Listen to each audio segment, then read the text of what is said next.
CNBC Awaaz presents the Commodity Classroom, powered by MCX IPF.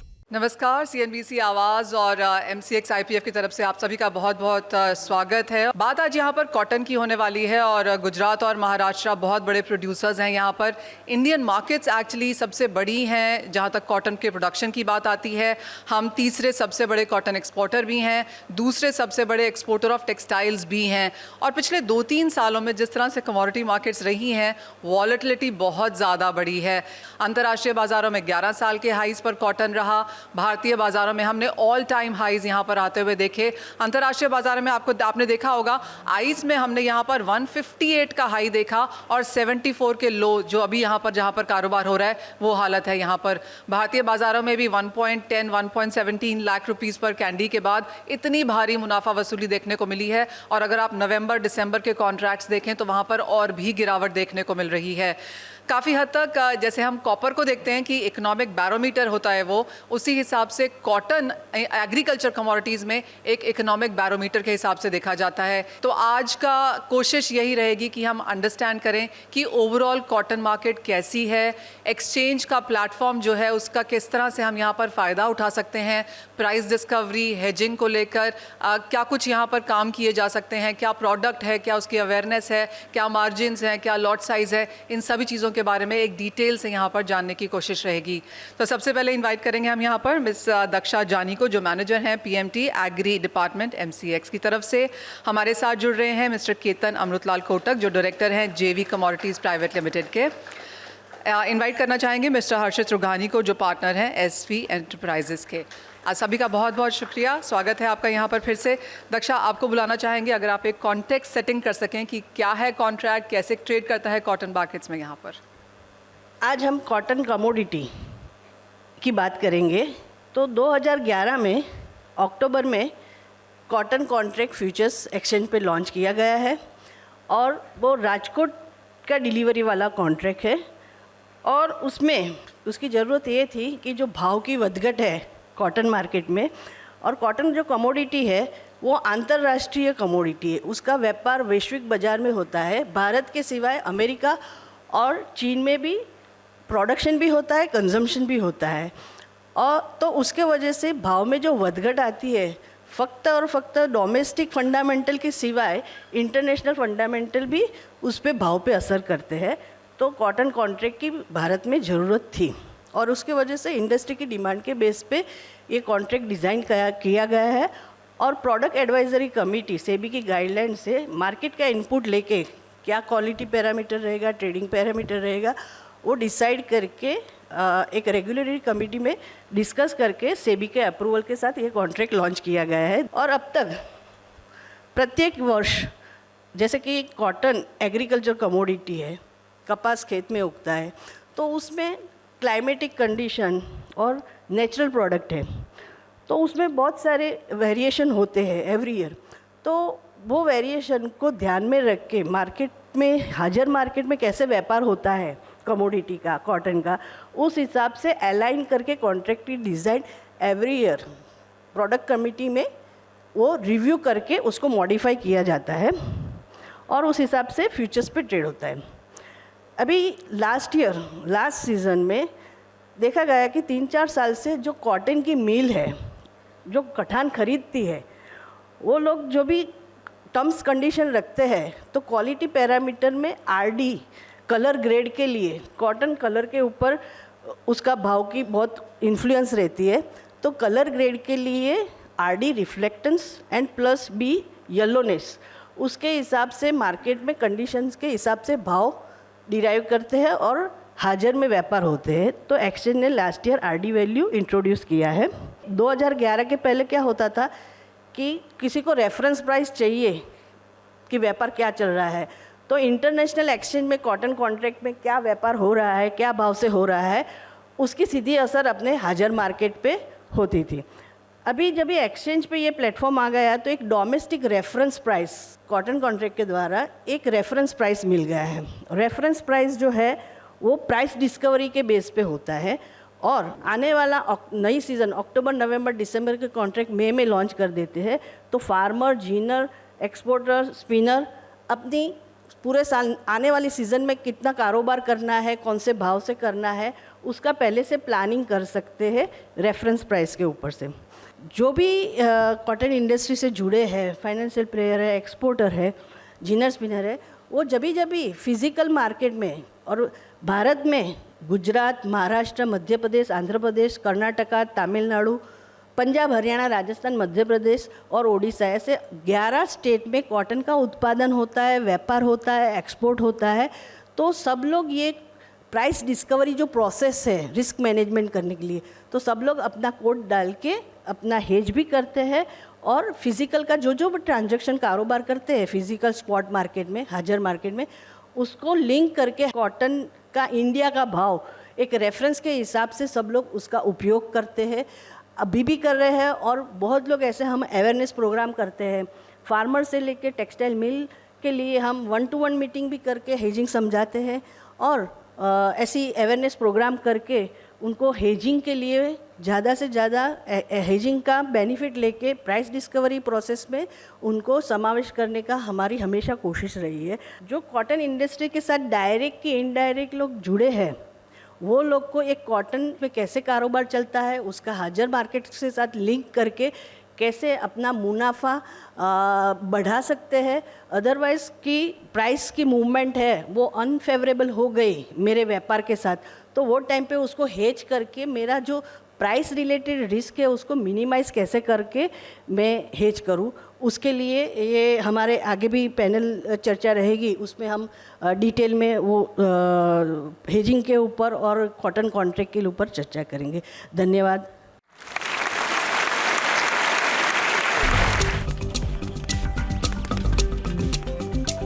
CNBC Awaaz presents the Commodity Classroom, powered by MCX IPF.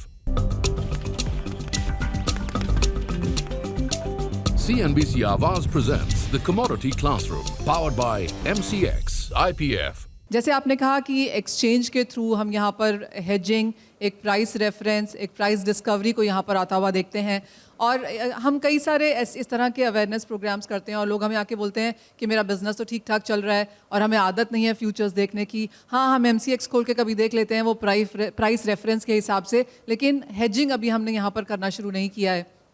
I think ये साल, पिछला साल आपको clearly बताता है कि हेजिंग करना कितना ज़्यादा ज़रूरी है, क्योंकि जब किसानों ने इस बार फसल की बुआई की थी और जो हार्वेस्ट तक यहाँ पर प्राइसेस आए हैं उसमें बहुत बड़ा फ़र्क है।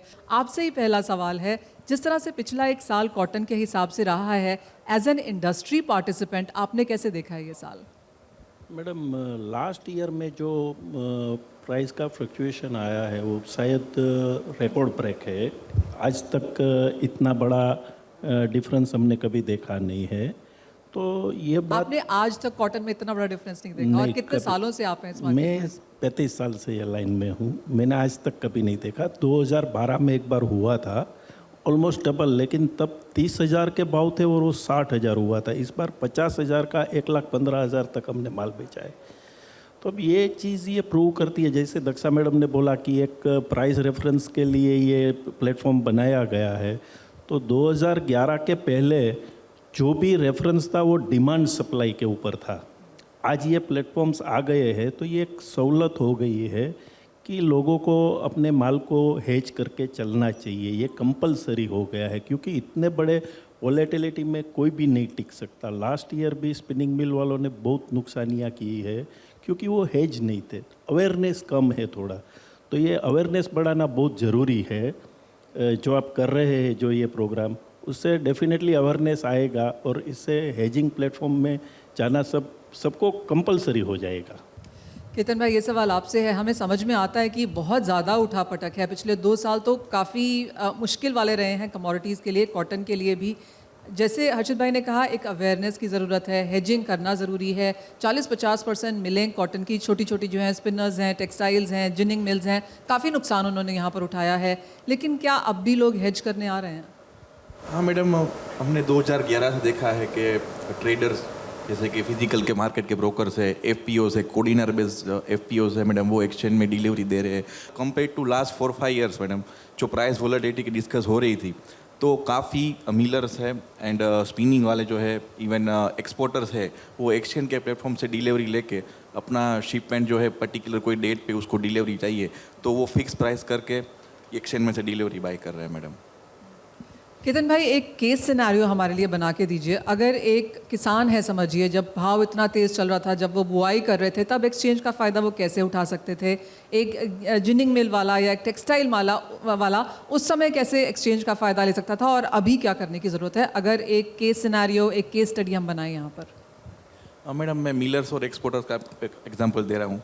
लाइक एवरी 2-3 महीने का भी यान जो स्पिनिंग मिल वाला है मैडम, वो फॉरवर्ड में बेच के चल सकते हैं। वो उसका प्राइस अवेलेबिलिटी फॉरवर्ड मार्केट में ऑलरेडी अवेलेबल है। अगर उसको वहाँ पे 3 महीने 4 महीने का शिपमेंट जो है वो फॉरवर्ड में बेच रहे हैं तो सामने इधर उसको फिजिकल मार्केट में कॉटन परचेज करना पड़ेगा, तो जो मिल के लिए वो काफ़ी डिफिकल्ट है कि उसकी इतनी इन्वेंट्री, उसका फंड, वर्किंग कैपिटल ब्लॉक हो जाएगी। तो एक्शन में 15 से 20% मार्जिन देके वो एक्शन में अपनी every month on month, like अभी अक्टूबर नवंबर दिसंबर कॉन्ट्रैक्ट ऑलरेडी एक्शन में अवेलेबल है, तो मंथ ऑन मंथ का वो यहाँ पे प्राइस फिक्स करते फॉरवर्ड मार्केट में वो शिपमेंट सेल कर सकते हैं। एंड इंडियन मार्केट में अगर वो परचेज कर रहे हैं तो उसको रुपये की वॉलेटिलिटी इफेक्ट भी नहीं आएंगे मैडम। दक्षा, एक्सचेंज क्या कर रहा है इसके लिए? क्योंकि क्लियरली एक ज़रूरत है, जिस तरह का बाज़ार है, मार्केट को चाहिए भी है, और इसके साथ अभी ज़्यादा काम हो रहा है, जो ऑफ कोर्स इंटरनेशनल मार्केट्स में फिर उसको हेज कर देते हैं या फिर एक्सचेंज पे करते हैं। डायरेक्टली यहाँ पर बाज़ार प्लेटफॉर्म पे क्यों नहीं आ रहा? जो बिग प्लेयर है, क्योंकि यहाँ मार्जिन रखना पड़ता है 10 से 15%, और जीनर जो है उनको एक ट्रेडिशनल वे से काम करने का 2-3 जनरेशन से वो कर रहे हैं, तो इतने अवेयर नहीं है। और बहुत लोग को हेजिंग क्या है वो समझ में नहीं आता, क्योंकि उन्होंने हाजिर में कपास लिया, जिनिंग में प्रेसिंग फैक्ट्री में अपना प्रोसेस किया और सीधा मिल को डायरेक्ट बेचा है। अब तक वो लोग ने वही किया है।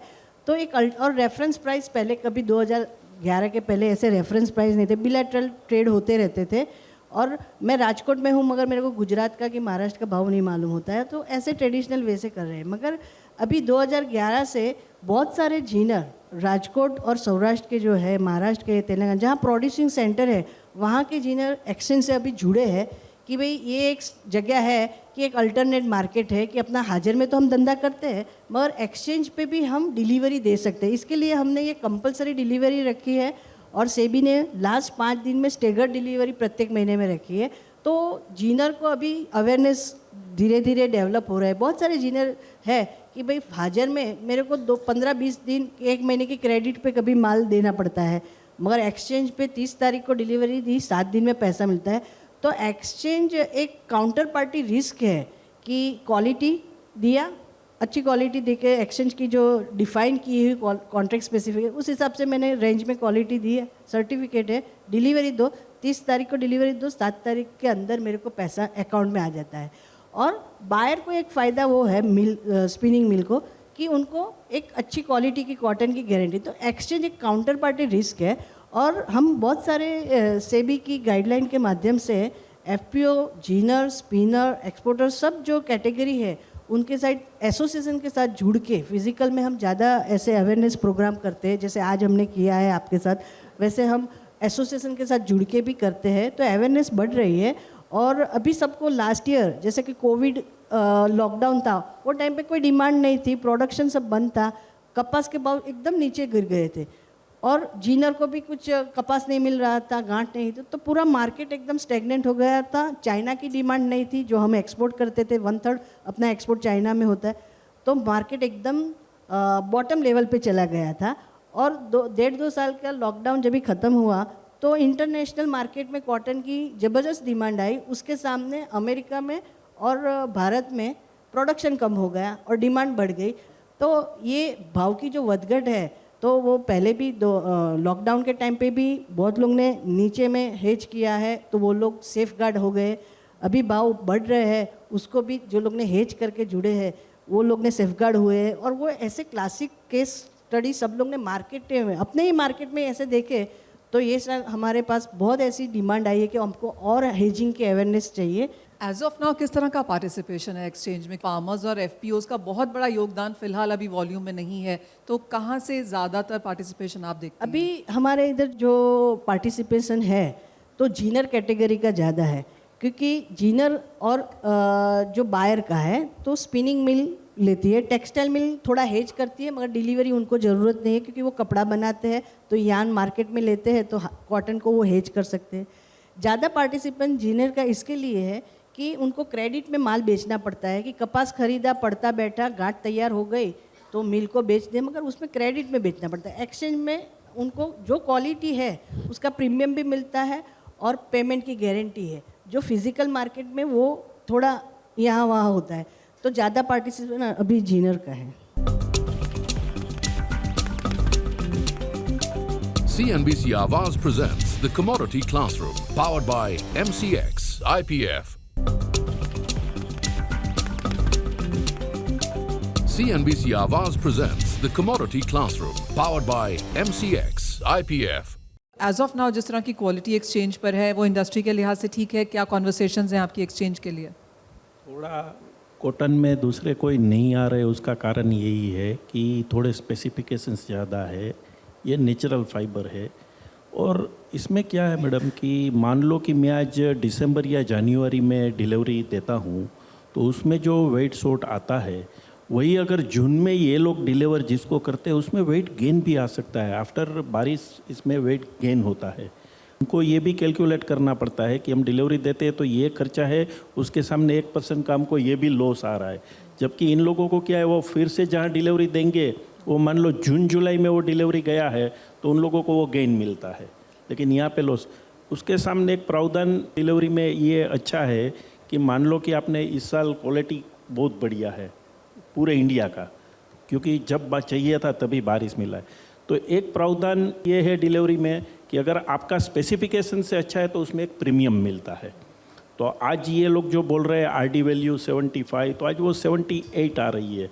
तो उसका जो प्रीमियम है, या लेंथ 29 mm का इनका कॉन्ट्रैक्ट है और 30 mm आ रही है, तो इनका ये प्रावधान है उसमें वो बैलेंस हो जाता है। तो इसके सिवाय अभी कोई और लोग इसमें एंटर नहीं हो रहे।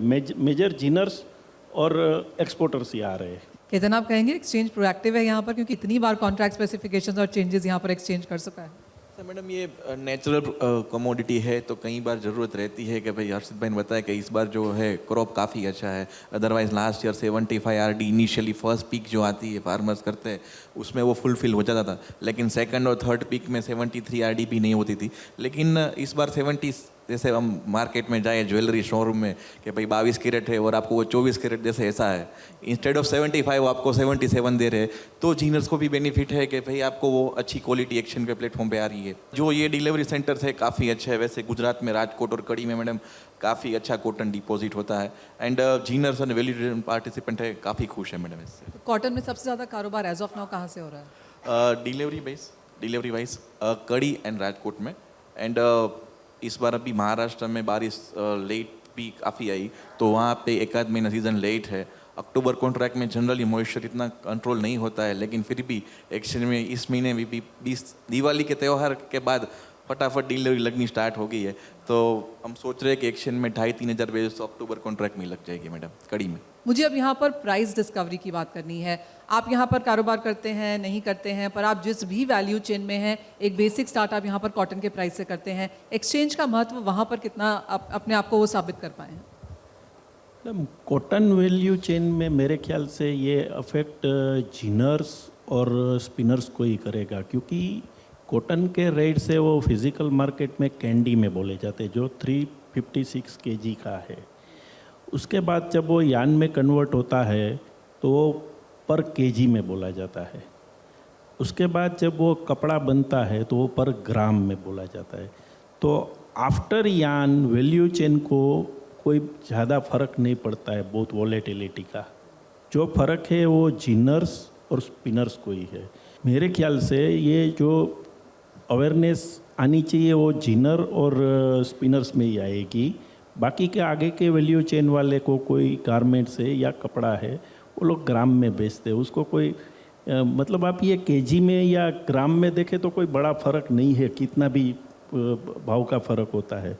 और पहले कई सालों तक हम ये देखते थे कि एक जैसे ही माल आता था किसानों से बेचते थे, अब वो नहीं हो रहा है। किसानों की होल्डिंग कैपेसिटी, पहले ऐसा होता था कि किसान ने माल का उतारा लिया खेत से तो कपास नज़दीक की APMC मंडी में जाके बेच देगा, तो उस दिन का जो भाव ऑक्शन में होगा उसको देख के ही निकलना है, क्योंकि वापस तो वो लेके नहीं जाएगा, क्योंकि वो लेके आया है तो बेच के जाना है, जो भी भाव है दे दो।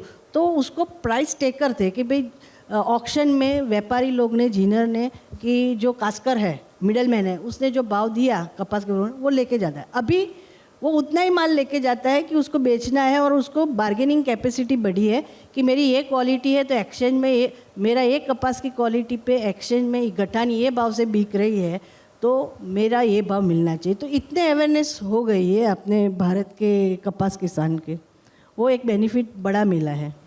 मैडम, हमारे प्रधानमंत्री ने 7 या 8 साल पहले बोला था कि हम किसानों की आवक दुगनी कर देंगे। आप 7-8 साल पहले की कमोडिटी के रेट्स देखिए, आज के रेट देखिए, दुगनी हो गई है, और प्रोडक्शन कॉस्ट वही का वही है। तो उन्होंने ये करके दिखा दिया है कि फार्मर की इनकम को डबल कर दिया है। So, एक इंटरेस्टिंग चीज़ है, हम गोल्ड को तो गोल्ड बोलते हैं, क्रूड को ब्लैक गोल्ड बोलते हैं, और कॉटन एक ऐसी चीज़ है जिसको हम वाइट गोल्ड बोलते हैं। क्लियरली चाहे प्रोडक्शन के तौर पर देखिए, प्राइसिंग देखिए, इसका यूजेज देखिए, इंटरनेशनल ट्रेड देखिए, वो नंबर्स ऑफ कोर्स यहाँ पर काफ़ी बड़े हैं। लेकिन थैंक यू पैनलिस्ट आज यहाँ पर जुड़ने के लिए, और बहुत अच्छा डिस्कशन हमारे व्यूअर्स के लिए यहाँ पर करने के लिए धन्यवाद।